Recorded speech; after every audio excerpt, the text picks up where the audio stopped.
What's good YouTube? Plus Master here. Welcome back to Shiny Ho Ho TCG. Remember to like, comment, subscribe if you're considering backing Shiny Ho Ho up. Consider joining our Patreon, link in description. And today I'm bringing you guys a Pokemon video. I was able to top 16 this weekend at TC Rockets, a toy store that was holding a Pokemon tournament that had 80 people, and I ended up getting 14th place. I think that's what it was on the list. So yeah, I got 14th place, so I was just gonna show you guys what I'm playing and then go over the matchups. I ended up going 4-1-2. Yeah, so 4 wins, 1 loss, and 2 ties. And I had a really great time, a lot of fun, a lot of really good games. So it was great. Let's get into the deck profile. Alright, bringing you guys the deck list. So round 1 was my only loss of the day, and it was against Mew, and it was really good. It was his first time going to a bigger tournament. It was really great experience having him as my opponent for the beginning of the day too, honestly. But why is it? It's just not focusing. Is it because I put my hand in and then?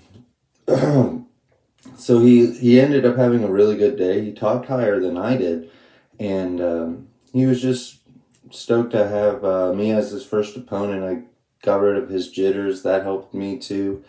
Everyone I played was pretty friendly. There was really only one person that was kind of irritation, but it's whatever.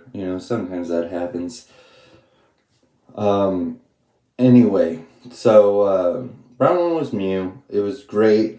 He just had it, man. I set him up to where he needed boss and at least 2 power tablets. And maybe a belt. I think he needed 2 power tablets and a belt, or 3 power tablets, something like that. But he needed a lot just to win in the position I put him in, and he had it all, and he got it game 1. And then it kind of happened the same way game 2. I tried to get it. I almost had it, and he was just able to get there, and I lost the round 1.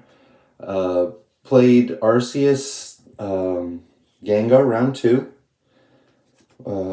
Which I won game 1, he won game 2, and then I won game 3. Which game 1 I was able to just stay ahead, and I was able to kill the Gengars before they were able to evolve. Game 2, they turned into Gengars way too fast, and they were just smacking me, so I was having a really hard time. I was trying to stay in it, and then right when I was gonna be at a good spot, I needed to kill a Gengar because there was a turn I needed 3 prizes. But the turn before he collapsed Stadium, the Gengar already had pinged with the Shady Dealing Inteleon to be able to set it up and set him up to only taking 1 prize. And he ended up collapsed Stadium, the Gengar, and it was too far away. I could have took 2 prizes, but it would have took too long, and I could see that he was going to win anyway. So I scooped it up game 2, went game 3. It was really kind of combination of game 1 and game 2. I got some early hits on some Gengars to knock them out, and then there were some Gengars that were just way too big because they were VMAXs and shit, so I had to deal with them that way. But it was a really good game, round 2. So this is my Arceus lineup. I'm playing 4-3, just because I have bad luck and I prize Arceuses. And one of the homies, freaking, I guess round 1, and people were talking about it later on in the tournament, he prized all 4 Vs in his first match, and that's why he lost. So that was I think he did decent, but he probably could have had a better day if it started better. So yeah, it happens sometimes. So yeah, I'm playing this. Then I'm also playing the Crobat VMAX package, and mainly because you draw Crobat to extend to go wide on your bench, and then sometimes you're not going to be able to have access to a secondary attacker because Arceus sucks, and he's not really an attacker. He's just sets up your board and searches cards out, and then I don't ever want to play him ever again. There's really no point of playing Arceus except for making sure you get that shit off at the beginning of your turn. So Crobat will be sitting there anyway, and you can make it evolve him, so it makes it so it's a little bit harder for him to kill it. It does give fighting 3 prizes for free, but that plays into the baby Moltres, so that's cool. Basically, it's super solid. Instead of having to worry about trying to find another attacker besides you're already pretty much about to die, Arceus or whatever the hell is about to happen, you can just set this Crobat up and then evolve it the following turn and stuff like that. And I actually got a few wins today with, not today, but yesterday when I went to the tournament, Crobat got me a few wins that were like super crucial. It was literally because I had this Crobat set up and then I evolved, it fucking got me the game. So super good. I'm playing the one Moltres just because you can set this thing up super quick, especially with Raihan. That's how I... Oh wait, actually, round 2 was Mew. Round 3 was the Gengar Arceus. So I beat Mew, yeah, because I was able to go... My turn 2, I killed Mew VMAX with this Moltres, and then followed up with the baby Moltres to clean everything up because they killed Sobble, they killed this. That's why I was able to Raihan, because they killed the Sobble, then they killed this, and then they were at 3, and then I played the Moltres and take that last Mew. So Mew is pretty easy. That dude just had everything on round 1. He got it all, he was going off. Hoopa, this is for fighting weakness because of Arceus, right? And mainly because Urshifu. So this thing did some work against Urshifu. I was able to play toward Radcliffe's deck list. A guy I played, he was like super good. There's actually some stuff I actually will bring up that I want to change about the deck because of what I saw him doing. And what it's like a thing towards doing right now, and I love it. It's so cool. I'll bring it up. So yeah, it'll help out with the Urshifu, and it's funny because when I did smack it and I got the 3 prizes, he was able to Moltres, and then he kind of like took me back a little bit with the Moltres and just like killed the Hoopa. So it was really like super close. And then we ended up going to game 2, and I prized the Hoopa, so I actually won against the Urshifu deck without the Hoopa, but I was able to keep him pressured. So he didn't even have a chance to like evolve, and he prized one of his VMAX Urshifu, so he's playing off of 1 VMAX. And then for the smaller dudes, one of the Moltres, this is the only baby dark one I'm playing. So we have 3 backup dark attackers, 4 Arceus, and 3 V-Stars. This is just to set these guys up. This is to help close the game if you're not already winning. So it can spin the game in your favor. The 2 Inteleons. This Inteleon can do a similar thing as the Moltres. Being an attacker, I play the 1 water energy. People were wondering why. This is why. Because he's just too good, dude. The Drizza, quick shooting's alright. I mean, it helps, but I think just having 2 of these is going to be freaking insane. Because there was a couple games I had a scoop. I forgot I discarded this, and I was trying to get a good turn to Clara, and I never got one. So when it was time to go into this and Raihan, I couldn't Raihan and Clara, and I had a scoop. That happened. That was one of the ties. That was one of the ties I got. And then 3 Drizzle, 4 Sobble. These are all our Pokemon for the list. So yeah, just that right there. We'll go to supporters.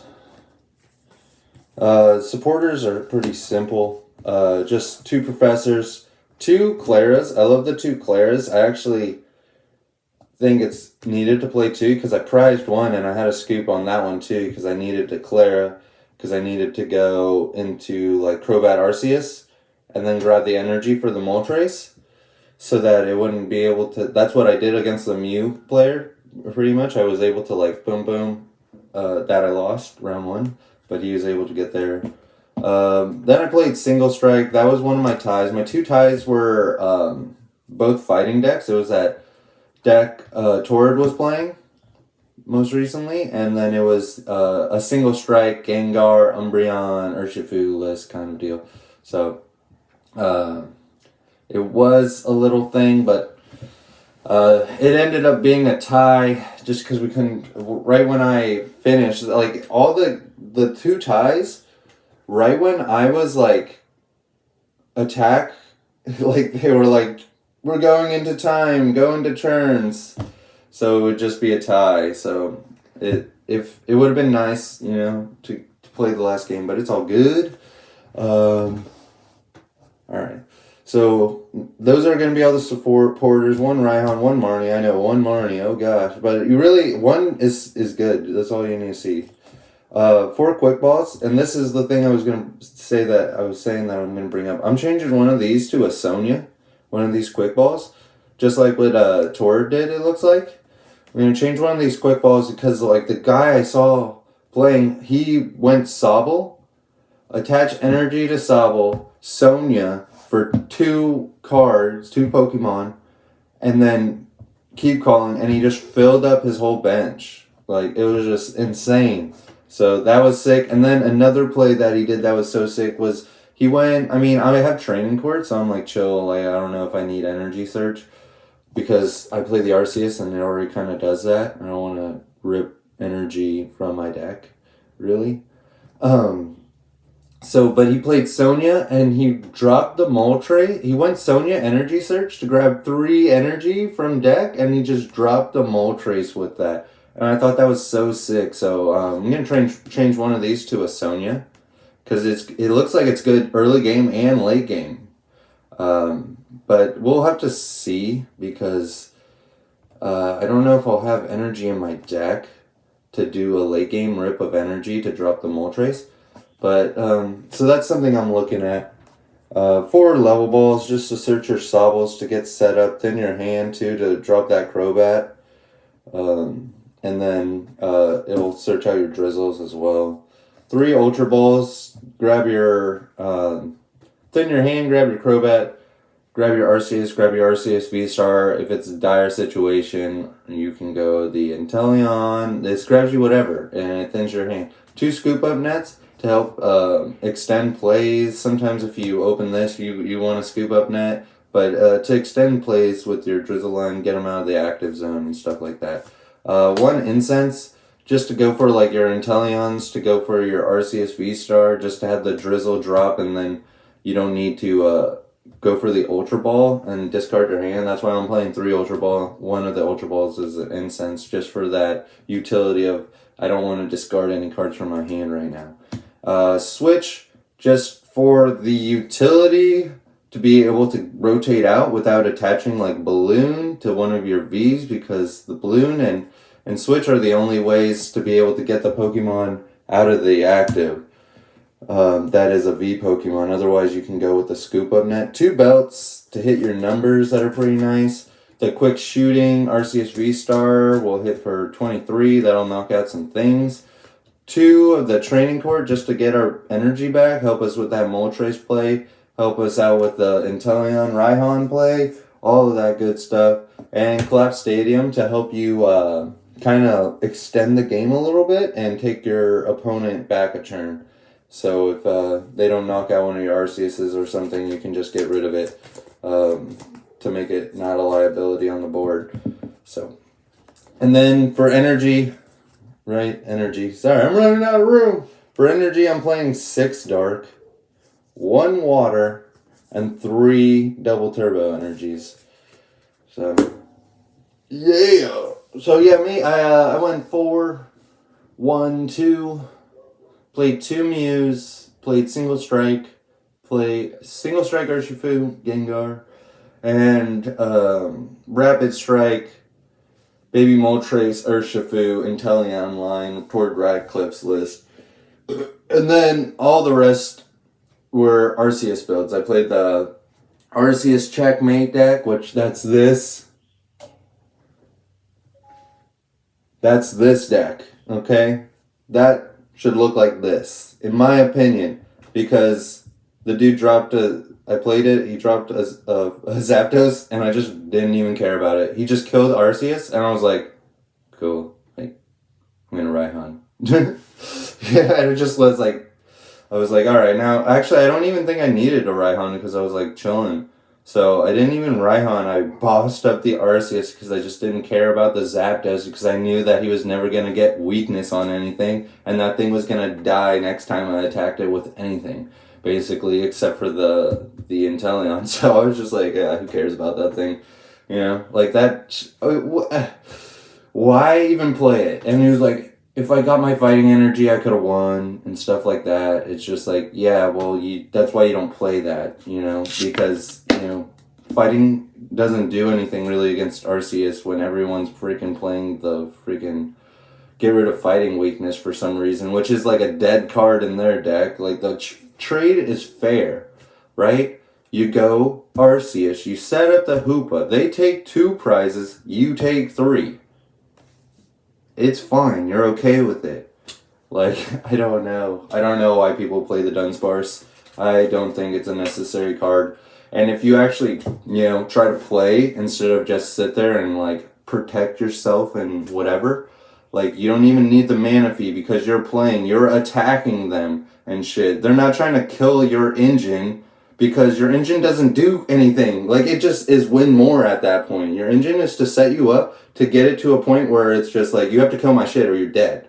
And then if they can't do that, and they go for this, like, you're all like, okay, whatever. I can, like, clear those things back if I really want to. And most of the time, you just play them for what you want, and then you just scoop them up again. Because then you're like, now you don't have any targets. Now you're really just looking at my big guys, you know? So, and then it's the same thing where you can kind of do that and then just, like, only be looking at 1 prizers. So it's really cool. There's a lot of utility, and just how you play it depends on how well you do. That's literally it. Like, you know, if you play it smart and you're trying to make the most optimal plays, you're gonna, like, have a chance to win a game that you were losing. You know, it's just insane. Like, there's so many plays that this deck can do. Definitely give it a try. Thank you guys so much for watching. Remember to like, comment, subscribe. Check out our Instagram and the Macari for Shiny Ho-Ho TCG and the TCG player for Shiny Ho-Ho TCG. And if you want to help out the channel, there's a link in the description to our Patreon.